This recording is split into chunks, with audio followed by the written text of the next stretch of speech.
James, Hi. do you mind if I examine your Absolutely. face today? Sure. Okay.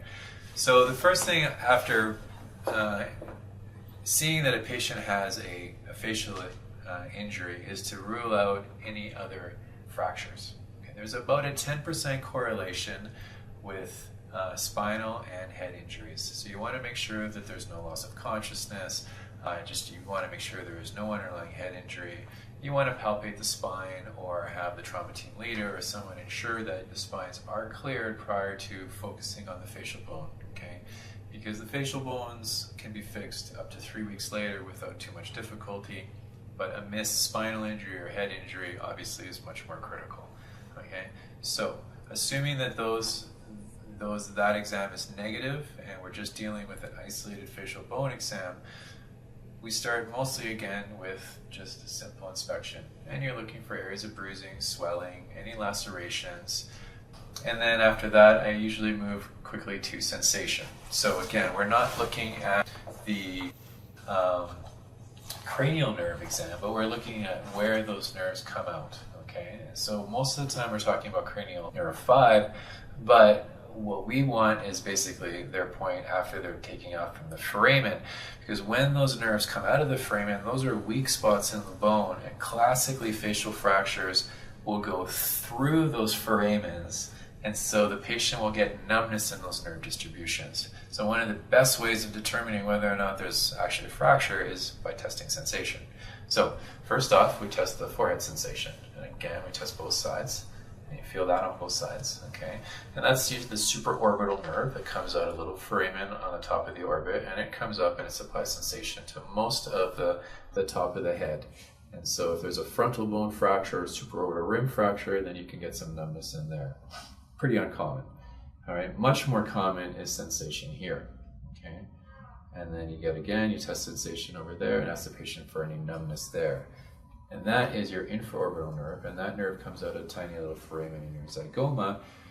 And any zygoma fracture typically will involve that nerve, and the patient will get some numbness in their cheek, and it also can affect the numbness on the top of the teeth. So I typically ask, do you feel like your teeth are numb in the top? And then finally, for the nerve supply, is test the lower face, okay? And you test the lower lips on both sides, okay? And if you can feel that, no numbness there, okay? And that's the mental nerve. And the mental nerve basically comes out of the mental foramen of the mandible. And within the mandible, it runs as the inferior alveolar nerve.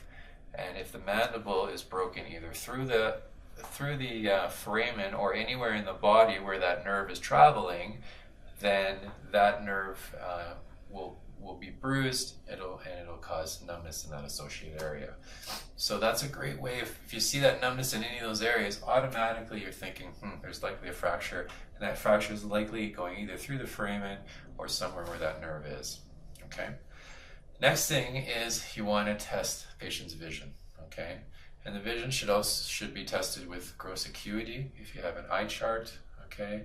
In a more acute setting with facial trauma, definitely you want to make sure that they can count fingers. How many fingers there? 2. Okay. On both sides. 2. 1. Okay. So you want to do a gross acuity test. You likely want to shine a light into the eye and test your pupillary reflex. But more importantly for the facial exam is we're trying to rule out an orbital floor fracture here. And we want to make sure that the eye is moving, okay? And so I'm going to hold your chin steady, and I want you to just look at my finger. How many fingers do you see? 1. Perfect. Okay, now just follow my finger. And so during this, you're examining the eye to see basically how it tracks, okay? And it should be tracking nicely. And at the end, you should ask the patient, do you have any double vision during any of that? No. Okay, so you want to make sure there's no diplopia. Okay, so there you get your subjective and your objective. If there's an orbital floor fracture, then sometimes it can cause swelling of the inferior rectus muscle, and then that muscle doesn't work as well, and so especially on looking down, okay, the patient doesn't move their eye symmetrically, and they get some double vision, okay, and that's a hint that there could be an orbital floor fracture. Some orbital floor fractures, more commonly in the pediatric patient population, can actually entrap the muscle, okay? And in that case, the eye does not move at all, okay? And if you see that on your exam, That's much more of an acute problem because if that muscle is actually entrapped, it is ischemic, and that is an emergency to get it undone. But those aren't eyes that just move poorly. Those are eyes that are quite fixed.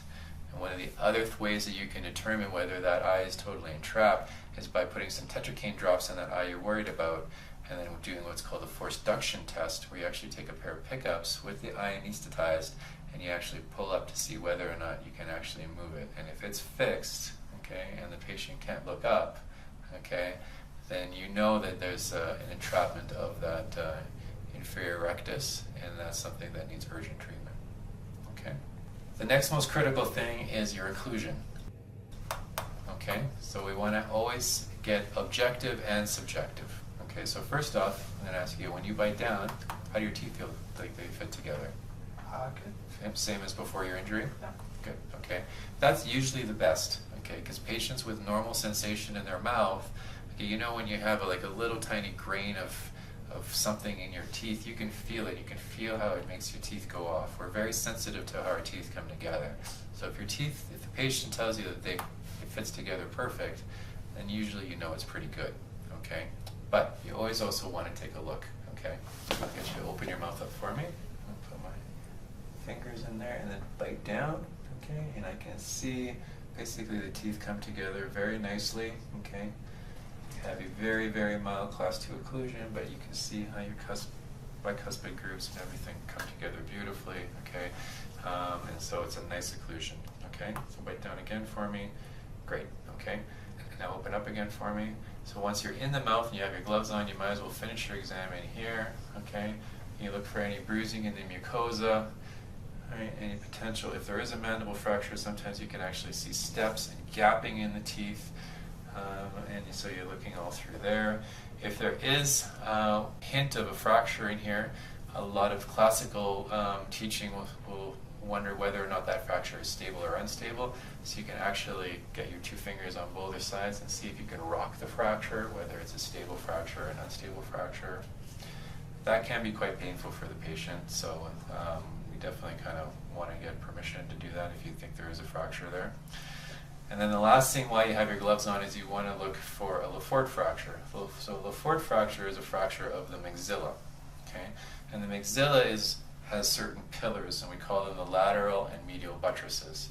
So first off, you want to examine those buttresses. So you put your finger up, okay, just on the side of the nose, and that's the medial buttress on the left side, and you palpate that and you feel if anything's tender, okay?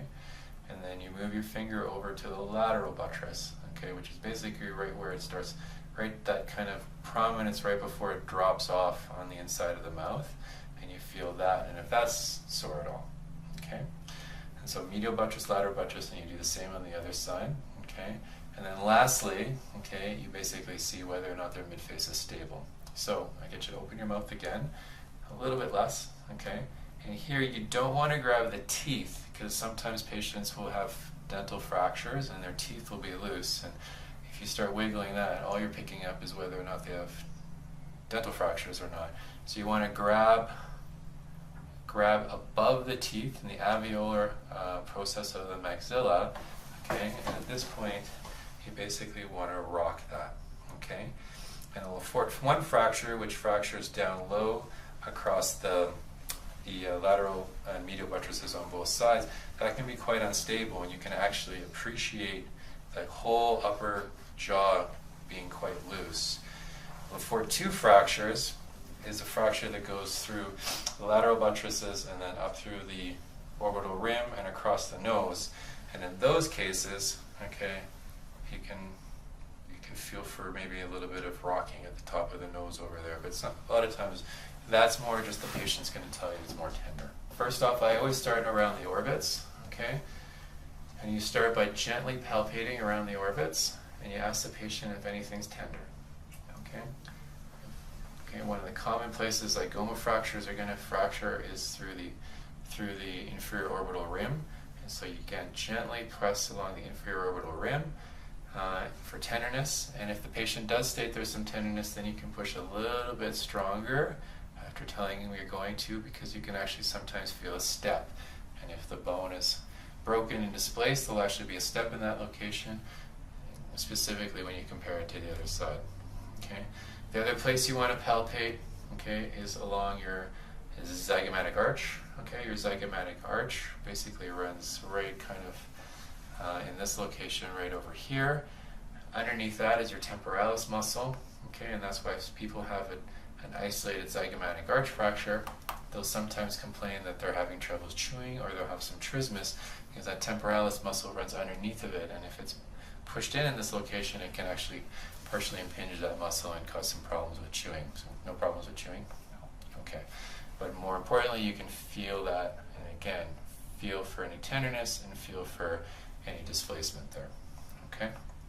And those are the main ones, and then the nose. Okay? So the nose you kind of want to again take a look at, all right, and you want to make sure the nose is nice and straight. Okay, and you can palpate that to feel if there's any tenderness on the sides. Okay, and most importantly, you want to get an otoscope and you want to take a look inside the nose. Okay, because you want to rule out any septal hematoma that may have developed, okay, from the blunt force injury, and that's important because that hematoma can cause vascular compromise to the septum, and if it's not drained, then the septum will dissolve over time and the patient will get a saddle nose deformity, which is quite hard to fix. So if you're at all thinking that there's a nasal injury, you want to take a look inside the nose to rule out a septal hematoma. Okay?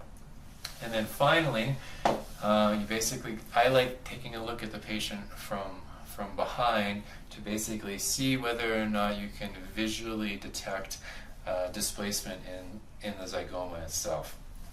And so what I end up doing is I stand behind the patient, okay, and I want you to just tilt your head back just a little bit, okay, and so from behind here you can really get a good idea of the prominence of the malar eminence, and again, if there's a significant zygoma fracture, then this will be pushed in, okay, compared to the other side, and you can also get an idea with the patient keeping their eyes open, okay, of the position of the globe relative to the orbit. So if it's a massive orbital floor fracture, the eye will sink in, and that's called anophthalmos. Or if there's some significant bleeding, the eyeball will be more prominent on that side.